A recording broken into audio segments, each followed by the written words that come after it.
Assalamualaikum warahmatullahi wabarakatuh. Kami dari kelompok 6 akan memperkenalkan diri. Pertama ada Aisyah Bunga, ada Rizky Ainur Rohma, dan Syifa Marsha Yuri. Kami akan membahas bab 1 tentang harmonisasi hak dan kewajiban asasi manusia dalam perspektif Pancasila. A. Konsep hak dan kewajiban asasi manusia. 1. Makna hak asasi manusia. Menurut UU RI nomor 10 tahun 1999, hak asasi manusia adalah seperangkat hak yang melekat pada hakikat dan keberadaan manusia sebagai makhluk Tuhan yang Maha Esa dan merupakan anugerahnya yang wajib dihormati, dijunjung tinggi, dan dilindungi oleh negara, hukum, pemerintahan, dan setiap orang demi kehormatan serta pelindungan harkat dan martabat manusia. Dibandingkan dengan hak-hak yang lain, hak asasi manusia memiliki ciri-ciri sebagai berikut. Yang pertama, hakiki. Artinya, hak asasi manusia adalah hak asasi semua umat manusia yang sudah ada sejak lahir. Yang kedua, universal. Artinya, hak asasi manusia berlaku untuk semua orang tanpa memandang status, suku bangsa, gender, atau perbedaan lainnya. Yang ketiga, tidak dapat dicabut. Artinya, hak asasi manusia tidak dapat dicabut. Yang terakhir, tidak dapat dibagi. Semua orang berhak mendapatkan semua hak, seperti hak sipil dan politik atau hak ekonomi, sosial, dan budaya. 2. Makna kewajiban asasi manusia. Kewajiban hak asasi manusia dapat diartikan sebagai kewajiban dasar setiap manusia. Ketentuan pasal 1 ayat 2 Undang-Undang Republik Indonesia nomor 39 tahun 1999 tentang hak asasi manusia menyatakan, kewajiban dasar manusia adalah seperangkat kewajiban yang apabila tidak dilaksanakan, tidak memungkinkan terlaksana dan tegaknya hak asasi manusia. B. Substansi hak dan kewajiban asasi manusia dalam Pancasila. Nilai-nilai Pancasila dapat dikategorikan menjadi 3 dan ketiga kategori nilai Pancasila tersebut memiliki jaminan atas hak asasi manusia sebagai berikut. Pertama, hak asasi antara hak asasi dan kewajiban manusia dalam nilai dasar Pancasila. Hubungan antara hak asasi dan kewajiban manusia dengan Pancasila dapat dijabarkan sebagai berikut. A. Ketuhanan yang Maha Esa menjamin hak kemerdekaan untuk memeluk agama. B. Kemanusiaan yang adil dan beradab menempatkan hak setiap warga negara pada kedudukan yang sama dalam hukum serta memiliki kewajiban dan hak-hak yang sama. C. Persatuan Indonesia mengamatkan adanya unsur persatuan di antara warga negara dengan adanya semangat gotong royong, saling membantu, saling menghormati, rela berkorban, dan mengutamakan kepentingan negara daripada kepentingan pribadi atau golongan. D. Kerakyatan yang dipimpin oleh hikmah kebijaksanaan dalam permusyawaratan perwakilan dicerminkan dalam kehidupan pemerintahan, bernegara, dan bermasyarakat yang demokratis. E. Keadilan bagi seluruh rakyat Indonesia mengikuti hak perorangan dan dilindungi pemanfaatannya oleh negara. Kedua, hak dan kewajiban asasi manusia dalam nilai instrumental Pancasila. Nilai instrumental merupakan penjabaran dari nilai-nilai dasar Pancasila. Dengan kata lain, nilai instrumental merupakan pedoman pelaksanaan kelima sila Pancasila. Adapun peraturan perundang-undangan yang menjamin hak asasi manusia, di antaranya A. Undang-Undang Dasar Negara Republik Indonesia tahun 1945, terutama pasal 28A sampai 28J. B. Ketetapan MPR nomor 17 tahun 1998 tentang hak asasi manusia. C. Ketentuan dalam Undang-Undang Organik yang diantaranya terdapat: pertama, Undang-Undang Republik Indonesia Nomor 5 Tahun 1998 tentang Konvensi menentang penyiksaan dan perlakuan atau penghukuman yang kejam. Kedua, Undang-Undang Republik Indonesia Nomor 39 Tahun 1999 tentang Hak Asasi Manusia. Ketiga, Undang-Undang Republik Indonesia Nomor 26 Tahun 2000 tentang Pengadilan Hak Asasi Manusia. Keempat, Undang-Undang Republik Indonesia Nomor 11 tentang Konvenan Internasional tentang Hak-Hak Sipil dan Politik. 5. Undang-Undang Republik Indonesia Nomor 12 Tahun 2005 tentang Konvenan Hak-Hak Ekonomi, Sosial, dan Budaya, yang di dalamnya terdapat ketentuan dalam peraturan pemerintah pengganti Undang-Undang Perpu Nomor 1 Tahun 1999 tentang Pengadilan Hak Asasi Manusia, dan ketentuan dalam peraturan pemerintah yang di dalamnya terdapat 1. Peraturan Pemerintah Nomor 2 Tahun 2002 tentang tata cara perlindungan terhadap korban dan saksi dalam pelanggaran hak asasi manusia yang berat. 2. Peraturan Pemerintah Nomor 3 Tahun 2002 tentang kompensasi, restitusi, dan rehabilitasi terhadap korban pelanggar hak asasi manusia berat. Dan Undang-Undang Republik Indonesia Nomor 12 Tahun 2005 tentang Konvenan Hak-Hak Ekonomi, Sosial, dan Budaya.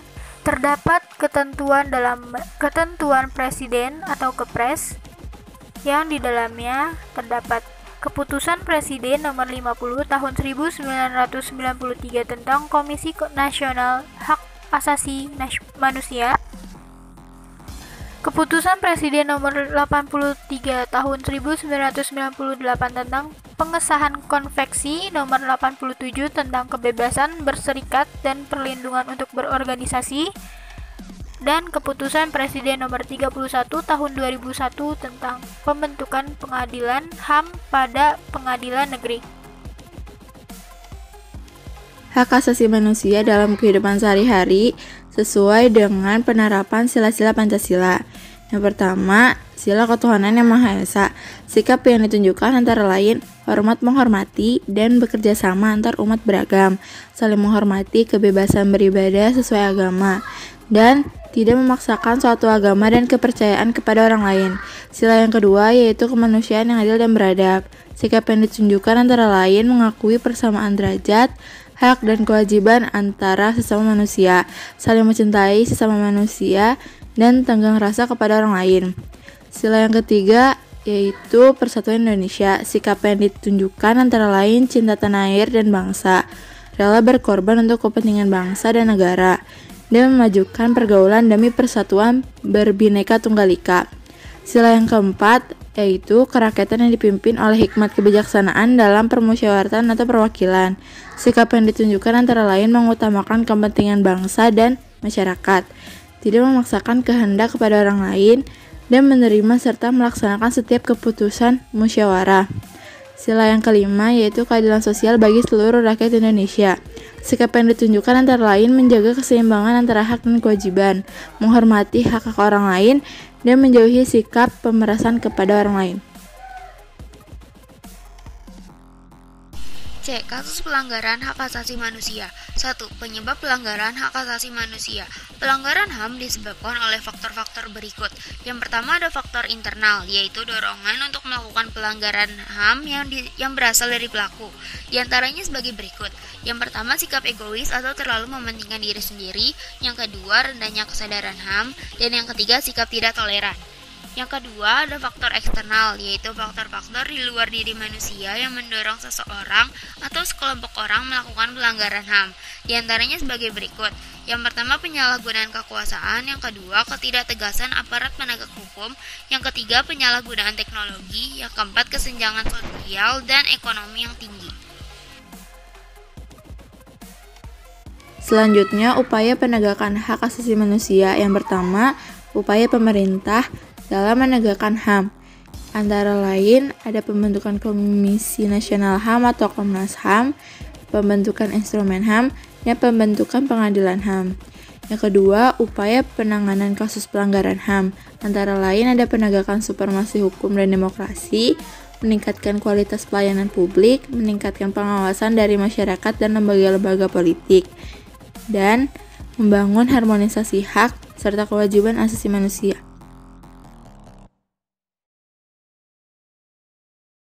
Beredar di media sosial sebuah video yang menunjukkan sekelompok remaja putri tengah melakukan perundungan terhadap temannya. Video berdurasi 30 detik tersebut viral pada Jumat 14 Agustus 2020. Setelah viral, kini muncul video permintaan maaf dari pelaku.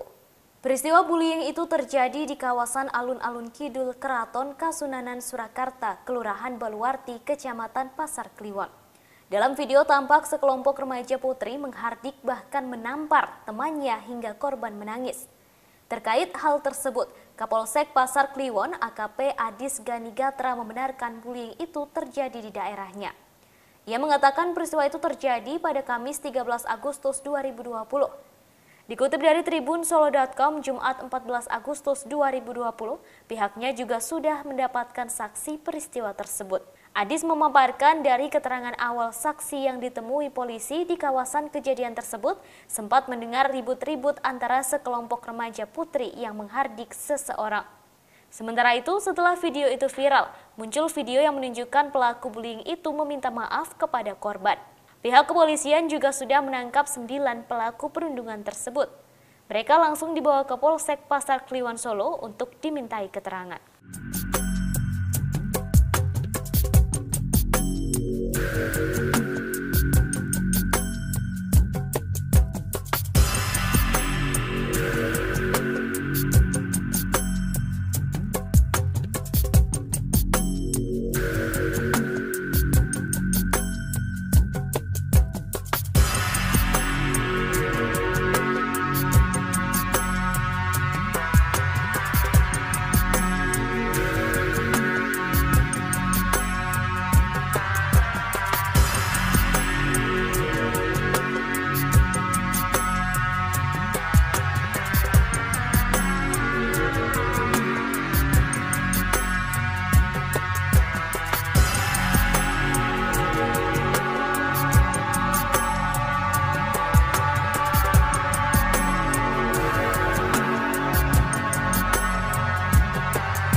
Demikian informasi di Tribun News Update kali ini. Saksikan terus Tribun News Update di channel tribunnews.com. Terima kasih sudah nonton. Jangan lupa like, subscribe, dan share ya.